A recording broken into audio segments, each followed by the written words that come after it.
Dimanche 13 octobre 2013, merci de nous rejoindre sur Futur TV pour cette nouvelle édition de la rédaction. Voici les titres de ce journal. Un calme précaire règne à Tripoli après le démantèlement d'une cellule terroriste présumée responsable des attentats de Tripoli.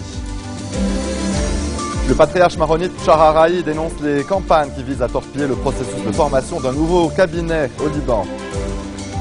Le Conseil national syrien ne participera pas à la conférence de paix Genève 2 et menace de se retirer de la coalition anti-régime si celle-ci prenait part à la conférence de paix. Et à suivre également dans ce journal, environ 2 millions de pèlerins musulmans ont commencé ce dimanche à se rassembler à Mina, près de la ville sainte de la Mecque, au début du Hajj annuel. Un calme précaire règne ce dimanche à Tripoli au lendemain de brefs accrochages armés entre des groupes armés des quartiers sensibles de cette ville du nord Liban. Ces accrochages ont éclaté en marge d'une opération d'arrestation conduite par les services de renseignement et l'armée. Une opération qui a permis le démantèlement d'une cellule composée de 7 membres relevant du Parti arabe démocratique pro-syrien. Cette cellule aurait orchestré le double attentat à la voiture piégée devant 2 mosquées sunnites de Tripoli à la sortie de la prière du vendredi. C'était le 23 août dernier. 50 personnes avaient péri et des centaines d'autres blessées. Selon les conclusions de l'enquête dont le quotidien Al-Mustakbal a révélé ce dimanche les principaux points, la voiture piégée qui a explosé devant la mosquée Al-Salam aurait été déposée par un certain Youssef Diab qui a été arrêté cette nuit. Quant à Ahmad Merhi, également écroué dans le cadre des investigations policières, il aurait déposé le second véhicule piégé devant la mosquée Al-Taqwa. Par ailleurs, on apprend également que c'est le renseignement syrien qui a préparé les voitures piégées et les aurait livrées à un certain Hassan Jafar le 21 août. Ce dernier aurait facilité le transfert des véhicules vers le Hermel dans la Beka, bastion du Hezbollah, puis jusqu'au village d'El Kobeyat dans le nord du Akkar. Une opération conduite en collaboration avec Ahmed El Gharib, ce cher proche de l'organisation sunnite pro-syrienne Al-Tawhid, est actuellement écroué dans le cadre de l'enquête avec Mustafa Ouri, un informateur. Ils sont tous les deux accusés de terrorisme, d'avoir formé un groupe armé et de planifier des attaques et des attentats à la voiture piégée. Le patriarche maronite, le cardinal Shaharahi, a salué les efforts déployés par la communauté internationale pour aider le Liban à sortir de la crise politique, mais aussi pour éviter une vacance de la présidence de la République. Dans la partie politique de son homélie dominicale, le prélat a salué les initiatives internationales en faveur d'un soutien au gouvernement libanais face à la crise des réfugiés. Rahi a par ailleurs dénoncé les campagnes qui visent à torpiller le processus de formation du nouveau gouvernement et à empêcher la tenue des élections présidentielles. Le patriarche appelle les Libanais à trouver une issue à la crise politique qui menace à ses yeux la nation, son économie et sa stabilité sécuritaire. Avec nous en plateau, Georges Salouane, spécialiste de la politique libanaise. Bonsoir, Monsieur Salouane. Bonsoir, M. Berberi. Alors, je le disais, le patriarche maronite appelle l'ensemble des Libanais à éviter notamment la vacance à la présidence de la République et former un gouvernement dans les plus brefs délais. Ben, écoutez, c'est bien normal que le patriarche tienne ses propos parce qu'il y va de l'avenir du pays, de l'avenir de l'existence même des institutions libanaises, que la formation d'un nouveau gouvernement soit décidée dans les plus brefs délais. Et vous savez, je pense que le président de la République a pour seule prérogative sérieuse qui lui revient, qui est celle de la formation du gouvernement avec la collaboration du Premier ministre désigné. Monsieur Salouane, non seulement le patriarche Rahi, mais aujourd'hui aussi le chef des forces libanaises, Samir Jarja, a appelé le président Sleiman et le Premier ministre désigné, Tamam Salam, à prendre leurs responsabilités. Ben, c'est très normal. À quoi servent-ils alors de rester dans leur propre, à tenir ses propres responsabilités? Quand on est président de la République, on assume. On assume avec tous les dangers qui y courent. Est-il menacé? Le président Sleiman est-il menacé? Ah, probablement, oui. Il ne faut pas mettre de côté cette idée-là. Oui, nous sommes en pleine guerre actuellement, même guerre froide au Liban, avec ce qui se passe en Syrie, la guerre syrienne d'un côté, d'un autre côté, la présence des forces du Hezbollah activement dans cette guerre-là, sur le territoire syrien. D'un côté, d'un autre côté, nous avons tous les attentats qui ont été perpétrés et d'autres attentats qui sont préparés en ce moment, parce que nous entendons dire à plusieurs reprises que des attentats contre des personnalités libanaises sont préparés et vont être perpétrés. Il est vrai, il y a un grand danger sur la personnalité, sur la personne même du président de la République, du président désigné Tamam Salam, ou d'autres leaders libanais, aussi bien musulmans que chrétiens. Mais en fin de compte, c'est la règle du jeu. On ne peut pas prétendre être président de la République ou Premier ministre ou député ou ministre ou chef de l'armée et avoir peur de l'attentat ou de la présomption d'attentat ou éventuellement se soumettre au diktat de quelque formation politique soit-elle. À votre avis, le président de la République se soumet-il justement à ce genre de diktat? Je ne voudrais pas le prétendre, honnêtement, mais je crois qu'un vrai leader, c'est le leader qui prend les décisions adéquates, les décisions responsables, quelles qu'en soient les conséquences envers sa propre personne. Oui, je ne peux pas demander au président de la République de se jeter dans la gueule du loup, parce que c'est à lui de se décider. Mais en fin de compte, ou bien l'on est président, ou bien on est un vrai leader, ou bien on ne l'est pas. Sinon, on démissionne, on laisse la place à une autre personne. C'est le cas notamment aussi du Premier ministre désigné, Tamam Salam, qui peine à former également son gouvernement.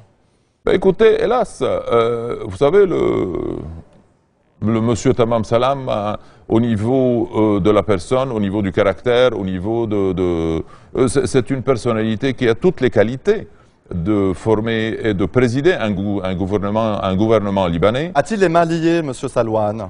Eh ben, écoutez, on ne peut jamais être libre totalement, à 100%, mais on peut conserver une certaine marge de manœuvre et si on ne l'a pas, on l'exige. On essaye de la récupérer. Hélas, pendant toutes ces années, nous avons perdu notre marge de manœuvre au niveau politique.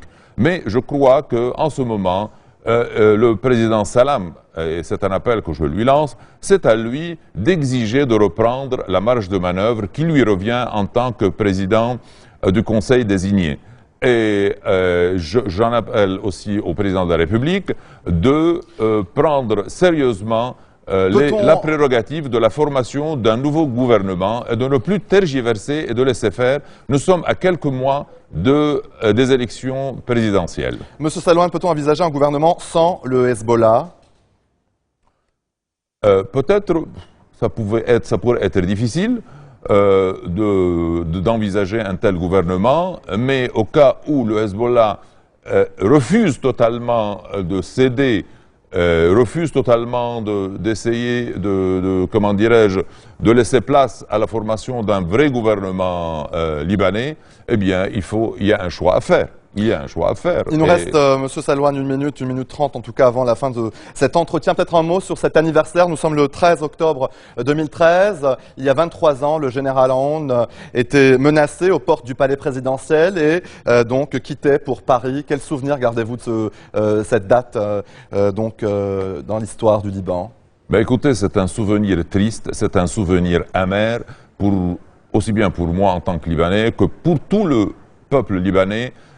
Toutes confessions confondues, hélas, le 13 octobre, il y a eu l'invasion du palais présidentiel qui, depuis 1943 et pendant même le joug de l'occupation israélienne, ce symbole de l'État libanais avait été épargné. D'un autre côté, c'est le souvenir triste du massacre de braves soldats libanais qui ont poussé et qui sont restés jusqu'à la fin à combattre contre l'occupant syrien, à combattre pour l'intégrité de l'État libanais. C'est le souvenir triste aussi bien du meurtre de 2 religieux antonins dans leur propre monastère. C'est le souvenir triste de la découverte d'une tombe commune contenant les cadavres aussi de braves soldats libanais au sein du ministère de la Défense.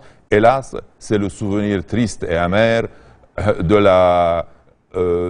du groupe ou de la personne et de ses acolytes qui ont essayé et qui ont, qui ont facilité à l'occupant syrien de kidnapper l'État libanais et de nous faire vivre jusqu'en 2005 et jusqu'à présent même, hélas, de très difficiles moments, et nous sommes en pleine déconfiture en ce moment à cause de ce qui s'est passé. Et je tire une leçon, il faut qu'on tire une leçon très importante, c'est de ne plus suivre les personnes, quelles qu'elles soient, oui, les personnes qui se croient visionnaires et qui veulent nous lancer dans la débâcle d'une folie meurtrière et dans ces dédales-là, dont, en fin de compte, le résultat ne peut être qu'une destruction totale de nos institutions. Monsieur Salouane, peut-être un dernier mot sur la disparition de Wadie Safi et qui sera inhumé demain dans son village natal. Quel souvenir gardez-vous justement de cet homme? Ah, vous savez, cet homme-là, que j'étais tout jeune quand j'ai connu Wadie Safi et pas Wadie Safi et toutes ces personnes comme Fayrouz, comme Sabah et bien d'autres personnes. Hélas, nous sommes en train de perdre de grands bastions de la culture libanaise, nous perdons de grands bastions de la musique libanaise, de la tradition libanaise. J'espère qu'on pourra récupérer, on pourra retrouver dans un très bref avenir d'autres personnes qui pourront vraiment perpétrer cette tradition musicale et culturelle traditionnelle du Liban. Georges Salouane, spécialiste de la politique libanaise, merci d'être venu sur notre plateau pour commenter l'actualité de ces derniers jours. Allez, restez des nôtres. Au retour de la pause, en Inde, le cyclone Failin cause des dégâts majeurs, mais peu de victimes.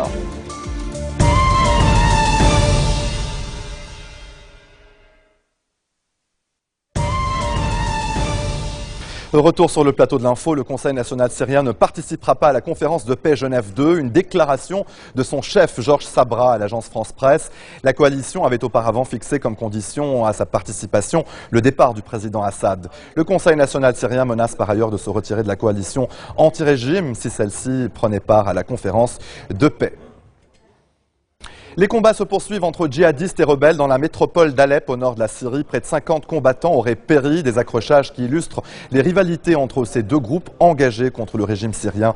Selon l'Observatoire syrien des droits de l'homme, dans la capitale Damas, 4 civils, dont une fillette de 8 ans, ont été tués hier samedi.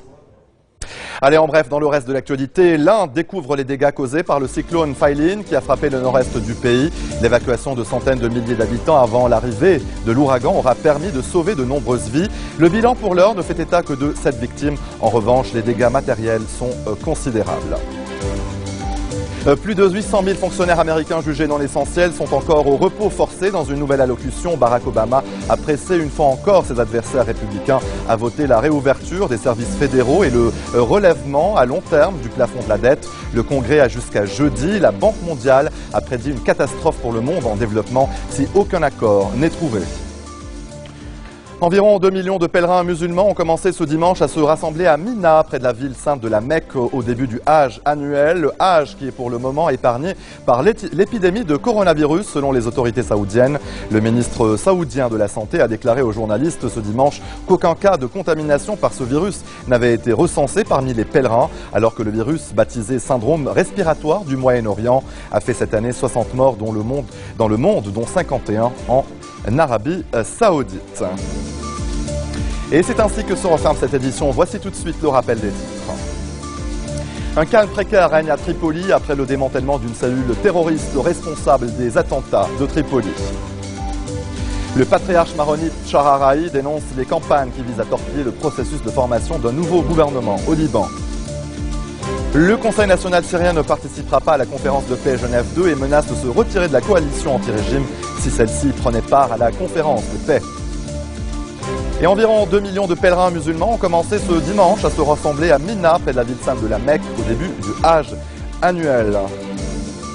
Merci de votre attention. Retrouvez-nous tous les jours à 16h40 heure de Beyrouth. Vous pouvez également nous suivre en ligne sur notre site web ou en téléchargeant notre application mobile. Excellente suite de programmes sur notre antenne et bon début de semaine à toutes et à tous.